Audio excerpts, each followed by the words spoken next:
Hey everybody, welcome to Pop Culture Philosophers. I'm Rockin Robbie Billups, and it's time for the weekly Pop Culture Wrap-Up.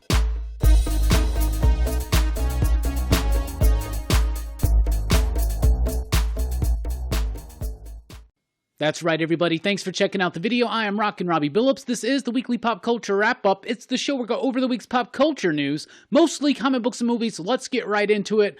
Grand Design Hulk. That's right, we got a new Grand Design book, like X-Men Grand Design, like Fantastic Four Grand Design, but this time, it's Hulk Grand Design. This is going to be telling the complete Hulk story through 2 oversized issues starting in March. It's going to go from the 60s all the way through to the 90s, and it's done by one and only Jim Rugg. That's right, Jim Rugg, half of cartoonist kayfabe. You know, we had Ed Piscor doing X-Men Grand Design. We had Tom Scioli doing Fantastic Four Grand Design, so we got to get Jim Rugg in on the excitement. Doing Hulk Grand Design. This starts in March. I am incredibly excited about this.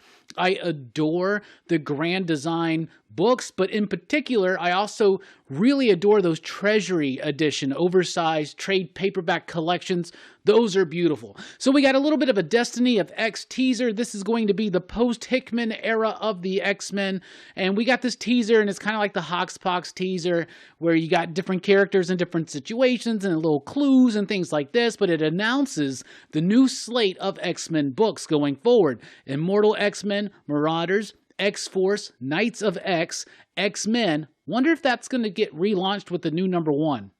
Legion of X, Wolverine, New Mutants, and X-Men Red. A return from X-Men Red? Interesting. But we do have some more information about a couple of those titles. In particular, Immortal X-Men is going to be written by Kieran Gillen with artwork by Lucas Werneck. Lucas Werneck we just recently saw on books like Trial of Magneto. So think about Trial of Magneto. That's going to be the art on this book. It's going to focus on the Council. It's written by Kieran Gillen, who has likened this book to be the new Avengers to Jerry Duggan's Avengers, as if the X-Men is Avengers.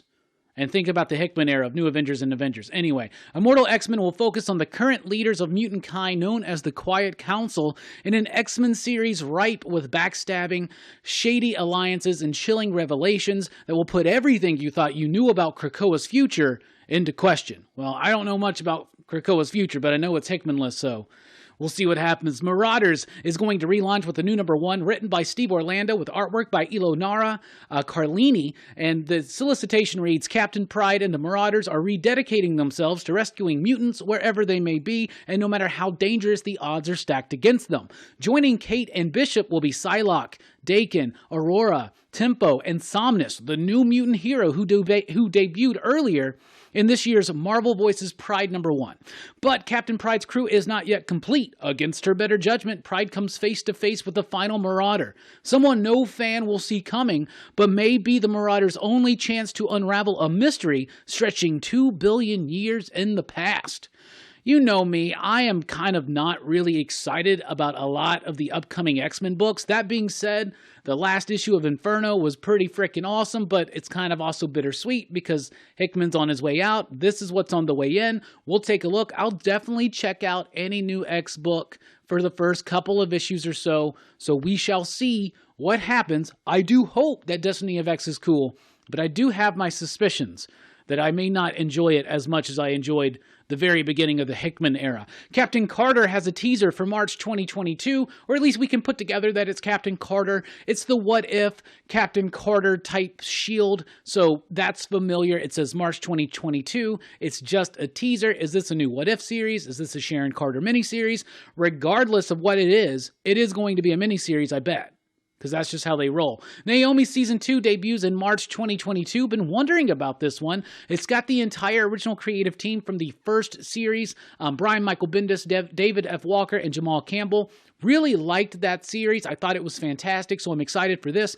Naomi has been utilized in the DC Universe since in Young Justice and Justice League by Brian Michael Bendis, but didn't really like those books. But there's something very special about this Naomi book. The character's intriguing, the artwork is amazing, and when Walker and Bendis are working together, it provides a very fresh, vibrant, quick-paced, and entertaining script. So I'm really excited to see this continue on with season 2 in March 2022.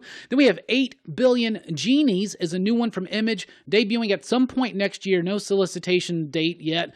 Charles Soule and Ryan Brown. This is the exact same creative team from Curse Words. This is their new book, and very quickly, well, all we got so far is a tagline. Everyone on Earth gets a genie at the exact same moment and one wish.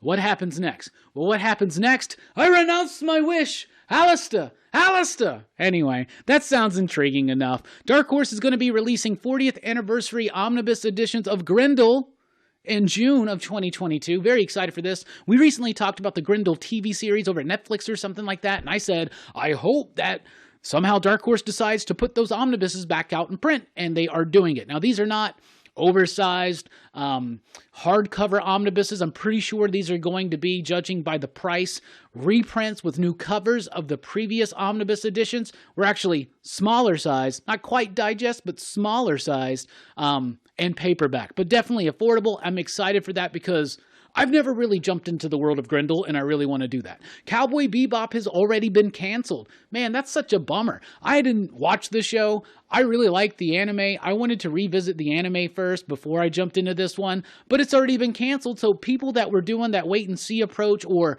wanting to catch up or just didn't have the time during the holiday season right now to dedicate to watch the show, will we go and check it out at all? Because there's no promise of a season 2, and that's something that I haven't seen the show. I've heard in the PCP Army, the official Pop Culture Philosophers Facebook group, check it out if you haven't already. But I have heard mixed reviews about it. Some people really like it. Some people really don't. I was excited to check it out. But, man, nobody gives room for TV series, movies even, or comic book series to breathe, to grow, to develop an audience. And that's something like Cowboy Bebop is something I intended to get to, but man, they didn't wait like a month before they pulled the plug.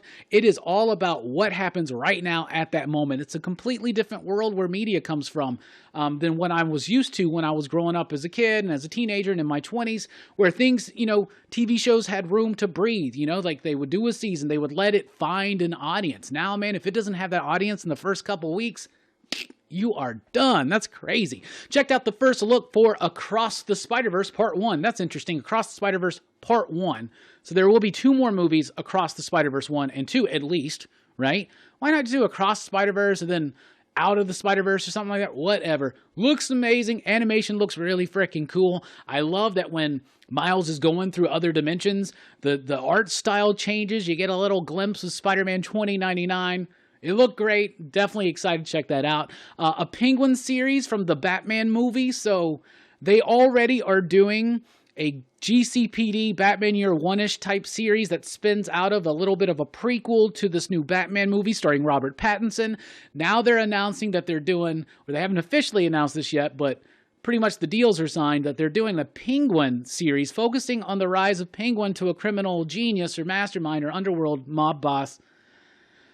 Okay, but just don't do too much too fast for the moment to last. So let's let this movie come out, let's see the reaction, and then we start building. Like, it seems like, what is it, counting your chickens before they hatch, makes me a little bit nervous. They're doing a Battle Chasers live action series. Okay, first of all, maybe they'll actually finish the frickin' story. That would be exciting. I was a fan of Battle Chasers back in the day. If you didn't know, it's a 90s comic by Joe Madureira. Had 7 or 8 or 9 issues that came out over a course of several years, and it never finished or whatever. So at least with the show, maybe we'll get more. Here's what's really exciting. Derek Kolstad is the main writer here. That's the creator of the John Wick franchise. What? Okay, let's check it out. Saw some trailers. Matrix Resurrections. I'm already sold on the Matrix Resurrections. I didn't even need any trailer. I love that first trailer. I thought it was absolutely amazing. This second trailer, did it spoil too much? No, because it just it made me ponder more questions. It seems like there's some kind of repeating loop. There are moments where it's like Neo's watching the Matrix, what's going on with this movie? I cannot wait. I'm so freaking excited. Texas Chainsaw Massacre released a little teaser trailer. This movie is a direct sequel to the original, ignoring all the other sequels, doing it just like they're doing Halloween and the upcoming Exorcist, and just what they're doing with everything. And it's just so... Anyway, I watched the teaser for what it was. Didn't really do much. It didn't really do much. It's just basically like, hey, there's a new Leatherface movie coming. What do you think? We're ignoring all the other sequels. From what I've heard in the background about what the movie may be about, some leaks. Sounds rough, but it comes out in February. We'll definitely be talking about it. Watch the Operation Fortune trailer. This is a new Guy Ritchie film. It's got Jason Statham in it. It's got Hugh Grant. Hugh Grant looks like he's delivering a really interesting role here.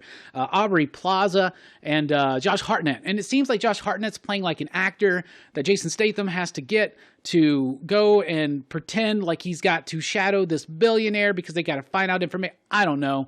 Guy Ritchie, heisty, capery type thing. Trailer didn't really blow me away, didn't really wow me with the concept or any kind of characterizations or any kind of jokes, so we'll see. We'll have to see. Sonic the Hedgehog 2 dropped a new trailer, or its first trailer. I haven't seen that Sonic the Hedgehog movie yet. I hear it's good. I was more of a Mario guy, less Sonic guy, but I did watch the trailer for the second one because Idris Elba is debuting Knuckles, and I was interested to see how that panned out, and the trailer looks fine.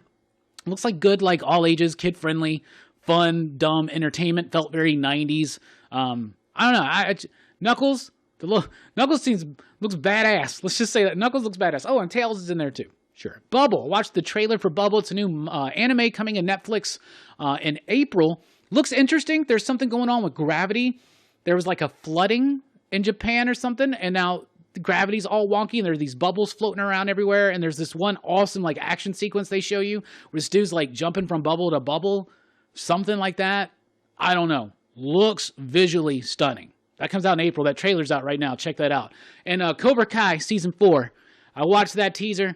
I could not be more excited. We are literally just weeks away, man. December 31st, Cobra Kai Season 4. We get the All Valley Karate Under 18 Championship. Come on, brother. The 51st anniversary of that tournament. You know, it's fake, whatever. But anyway, I'm super pumped, man. This looks like a great season, bringing back the villain from Karate Kid Part 3. Johnny and Daniel have to work together against Kreese and that dude. Come on, y'all. You know me. I am pumped for Cobra Kai. The music, it looked funny. Dude, Cobra Kai. Who would have ever thought that little tiny thing that helped launch YouTube Red would wind up like the phenomenon? Like, I freaking love Cobra Kai. So anyway, that's what we got for you this week. What's coming up here at PCP? Check us out tonight over at Dylan's Horror Show, where we're going to be talking about Black Christmas, the 2006 remake. I watched it twice this week because I watched it the first time. I was like, I got to watch it again, see if it's intentionally bad or if it's actually really good. I don't know. I'm still putting my thoughts together about the 2006 remake of Black Christmas. So check that out tonight on Dylan's Horror Show. Link in the description below. Sunday night, Rockin Robbie Live. That's right, 7 p.m. Central Time. The penultimate Rockin Robbie Live of 2021. So be there for that. And then don't forget, set the clocks. December 23rd, that evening, it's Festivus. It's a Festivus for the rest of us. We're doing our 4th or 5th, I don't know, I got to count it up. 4th or 5th annual Festivus live stream here at Pop Culture Philosophers. Hope to see you there. Thank you so much for checking out the video. Please be sure to like, share, and subscribe, and drop a comment below about anything you thought about this news that we talked about this week. Anyway, we really do appreciate it. I've been Rockin Robbie Billups. Thanks for rocking with us. Keep on living, rockin', loving, and station.